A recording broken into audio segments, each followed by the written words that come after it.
Hello everyone, मैं विकास आप लोगों का स्वागत करता हूँ इस प्यारे से प्लेटफॉर्म पर जिसका नाम है CGA 910। और इसमें हम लोगों ने चैप्टर को स्टार्ट किया था। अगर आपने इसके फर्स्ट वीडियो को नहीं देखा है तो मेरे आपसे गुजारिश है कि पहले वीडियो को देखकर आप आइए, क्योंकि फर्स्ट वीडियो को देखोगे तब आगे की चीजें और भी आपको समझ में आएगी। कम 14-15 मिनट के आसपास की वो वीडियो है। अब 15 मिनट की वीडियो है, बट मैं बोलता भी बहुत धीरे धीरे हूँ, जिस कारण से आप उसको ना लगभग 1.5x की स्पीड में देखकर सुन लोगे, बड़े जल्दी समझ में भी आ जाएगा और चीजें समझ में भी आ जाएगा, कम भी टाइम लगेगा आपका। तो वही मैं आपको बता रहा हूँ कि जब हम इसमें बात कर रहे हैं कुछ चीजें देखने का समझना, मैंने आपको बताया था फर्स्ट आपको पॉइंट में समझाने का प्रयास कर रहा था, जिन्हें आपको बताया कि भाई 18वीं शताब्दी के अंतिम दशकों की चर्चा हो रही। इस समय जब हम लोग बात करेंगे 1789 की ये घटना पूरी है, बट इससे पहले हम देखेंगे किसके बारे में, लुई 16 के बारे में। लुई 16वां बेचारा गद्दी पर बैठता है, सोचा अब तो राज करूंगा। और गद्दी पे बैठते ही क्या होता है, दिक्कत स्टार्ट हो जाती है। दिक्कत क्या स्टार्ट होता है कि भाई जैसे ही गद्दी पे बैठता है देखता है इसके यहाँ पर जो राजकोष है, जो ट्रेजरी है, वो तो पूरी की पूरी खाली है, बहुत ज्यादा खाली भी है, और लगभग में 2 अरब लिवरे का कर्ज पहले से चढ़ रखा है। ध्यान देना, इनकी मुद्रा का नाम लिवरे है। क्या नाम है? लिवरे। जैसे हमारी भारत की मुद्रा का नाम है रुपया, वैसे ही जो फ्रांस की मुद्रा का नाम था लिवरे, और इनके ऊपर 2 अरब लिवरे का पहले से कर्ज चढ़ रखा है। समझना, अब ये क्या करते हैं, अमेरिका की मदद करते हैं। आप समझ रहे हैं, यहाँ पे मैं आपको मैप से थ्रू समझाने का प्रयास कर रहा हूं।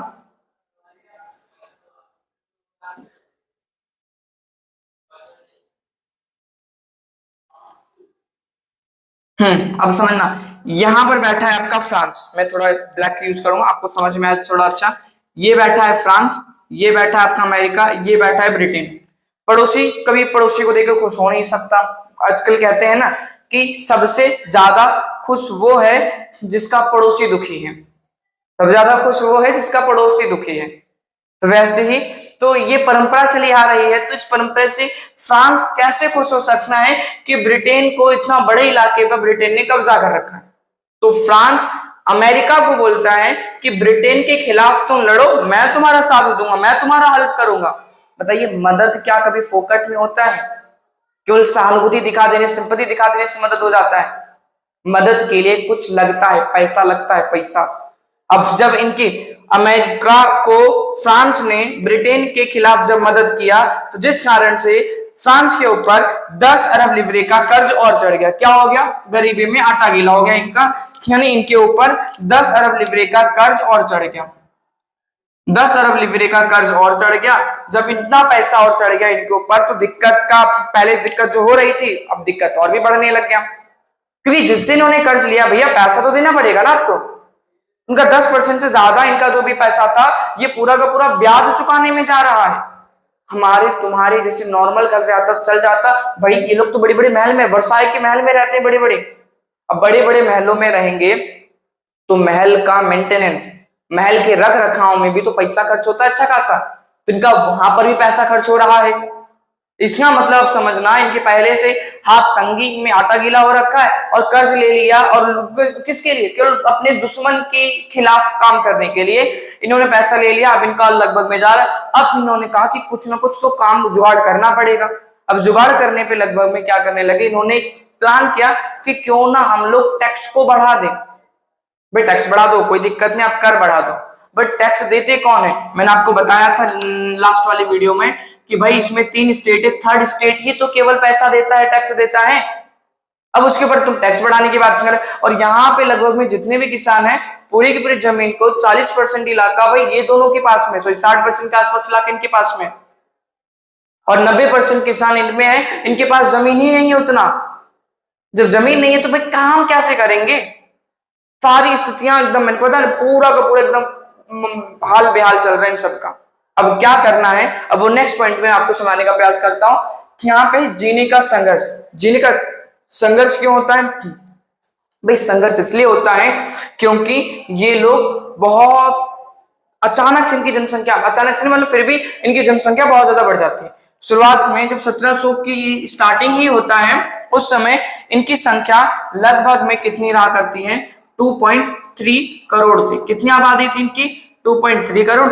आगे चलकर 2.1 करोड़ आबादी इनकी हो जाती है। इसका मतलब अगर आप देखें तो बीच में इनकी 5 लाख के आसपास में आबादी बढ़ गई।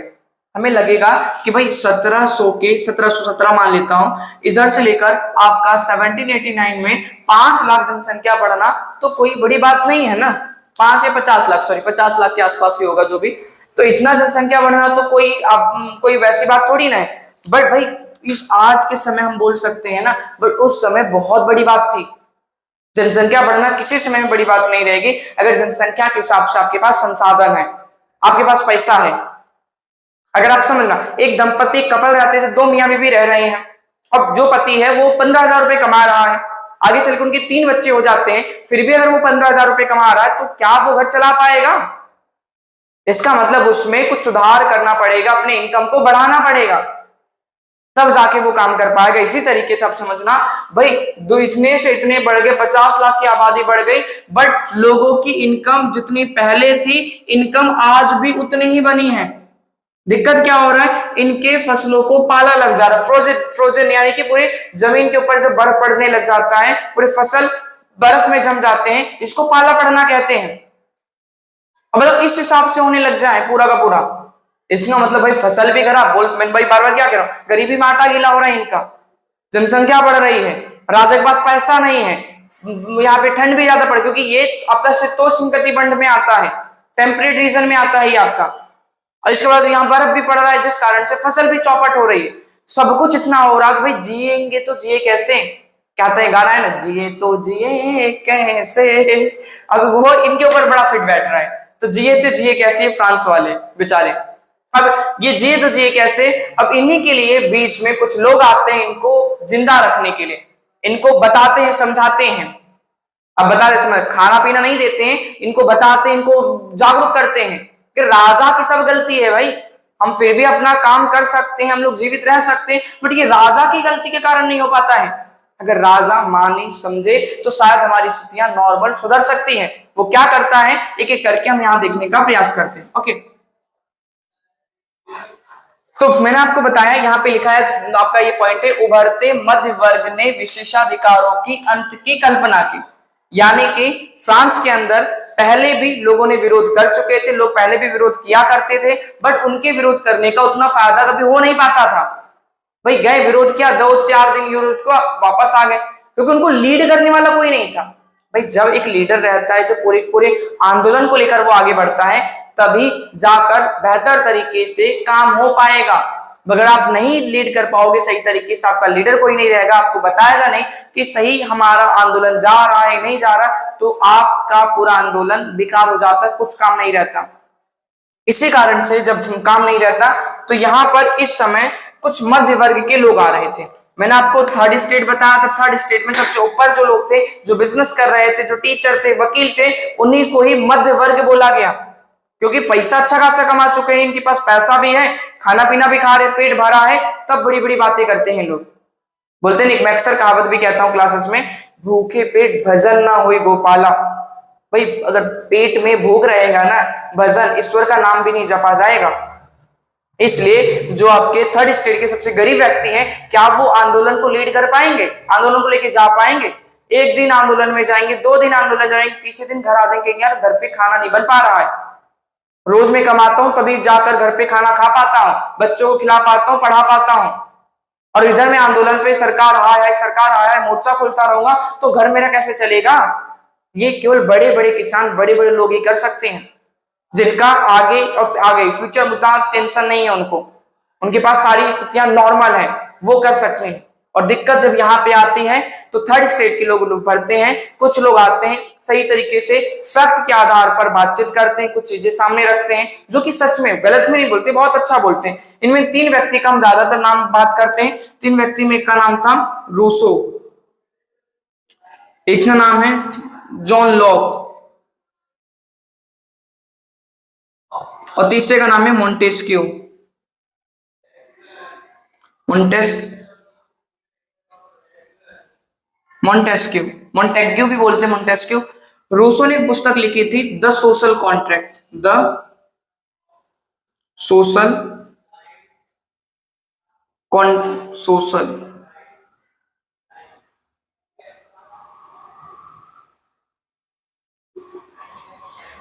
मैं इंग्लिश में लिख देता हूँ यार।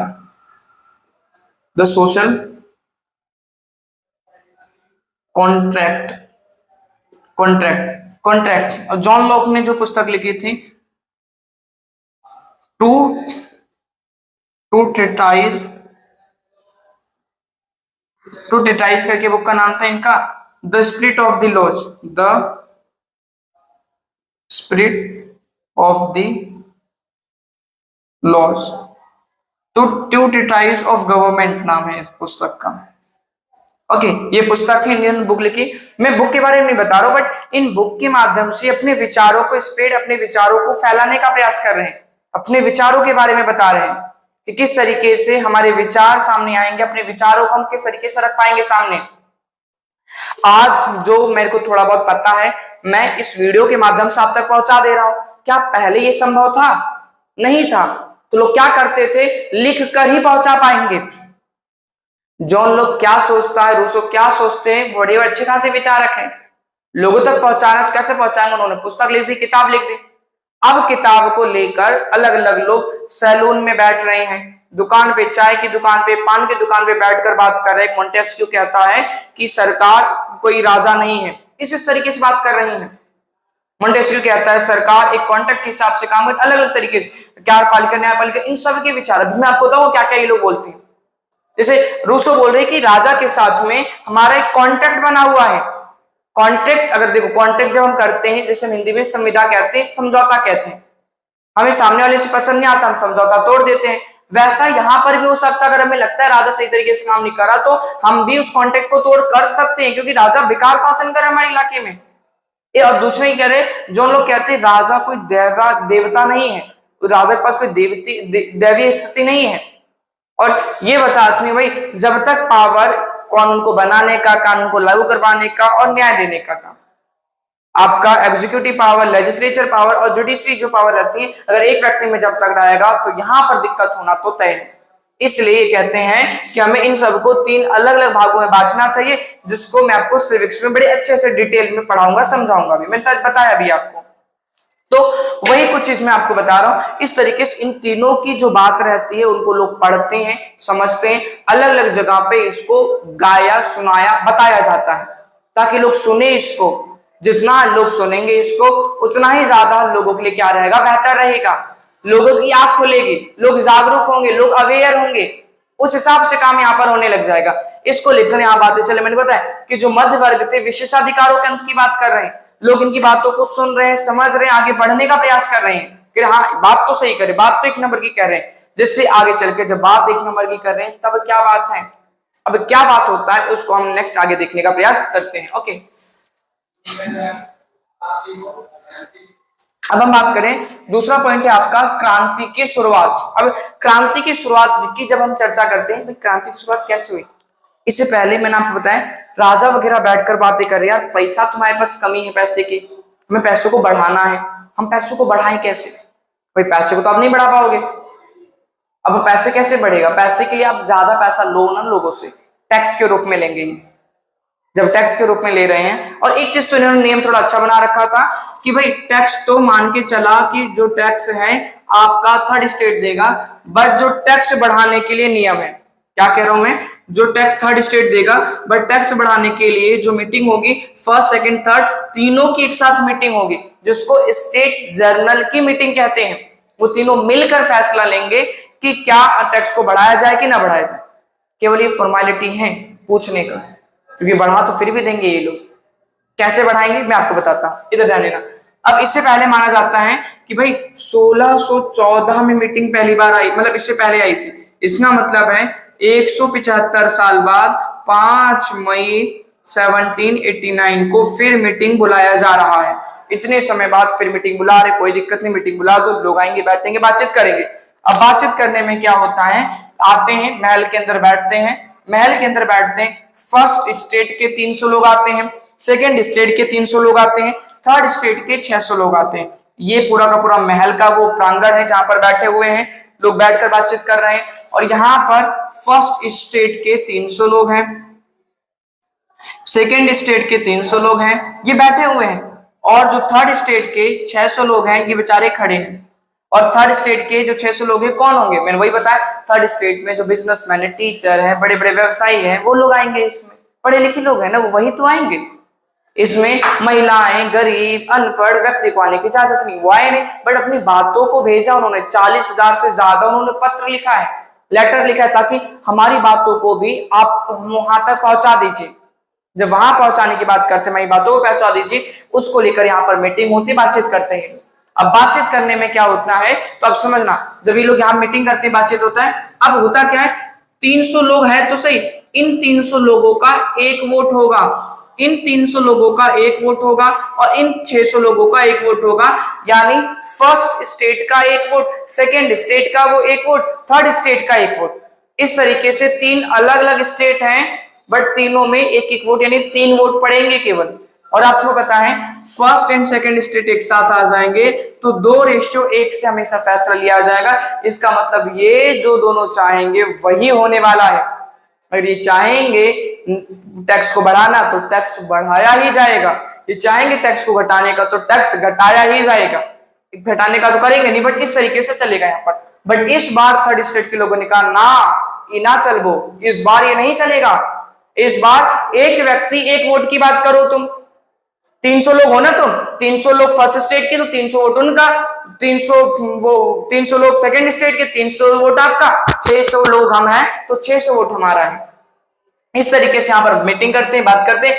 बट क्या ये दोनों मानने वाले? कह रहे अब तक तो ऐसा हुआ नहीं, दादा परदादा जमाने से तुम नियम बदलोगे, जिस कारण से वो मना करते। थर्ड स्टेट बोलते हम असली फ्रांस का रिप्रेजेंट करते हैं, असली फ्रांस को हम रिप्रेजेंट करते हैं, जिस कारण से लगभग में क्या होगा कि हम तो इसी को मान के चलेंगे। ये बताने लग जाते हैं, रूसो की पुस्तक का हवाला देते हैं। देखो रूसो ने अपने द सोशल कॉन्ट्रैक्ट में क्या क्या बातें कही हैं। जब ये बातें करते हैं तो उसके बाद ये मना कर देते हैं और ये इस मीटिंग का बाइकआउट करके बाहर निकल जाते हैं। कह रहे नहीं करना तुम्हारे साथ मीटिंग, बाहर निकल जाते हैं। अब बाहर निकलने के बाद लगभग में क्या होता है, बाहर जाकर कुछ दिनों में अपनी जोन के अंदर बैठकर एक टेबल टेनिस कोर्ट था, इंडोर टेनिस कोर्ट था, उसमें जब बैठते हैं और अपने आप को सारे मिलके कहते हैं हम लोग आज से नेशनल असेंबली। अब तक स्टेट जनरल से अपने आप को क्या बना लेते हैं, नेशनल असेंबली घोषित कर लेते हैं और प्लेस लेते हैं, ओथ लेते हैं, शपथ लेते हैं कि जब तक हम राजा की पावर को कम नहीं कर देंगे तब तक हम लोग अपने आप को तोड़ेंगे नहीं, खत्म नहीं करेंगे, तब मिलकर काम करेंगे।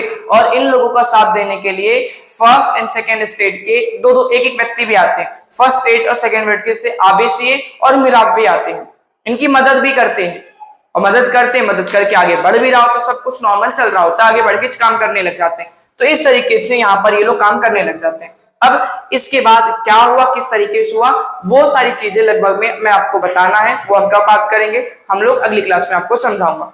क्योंकि फिर मैं वही चीज मैं रिपीट करूं कि ज्यादा वीडियो आप बोर हो जाओगे। मेरी वीडियो को आप वन जो एक्स की स्पीड से आप 1.2 1.5 1.5 जैसा भी आपको देना, 2x की स्पीड में सोचना है, सुन लो समय एकदम तेजी में बोलते हुए जाऊंगा मैं। फिर तो जिसमें भी आपको सुनना, देखकर वीडियो को देखकर सुनकर तब जाकर आप बुक को पढ़ने स्टार्ट करोगे तो आपके लिए बहुत आसान रहेगा बुक को पढ़ना। ओके, आज के लिए इतना ही। जय हिंद।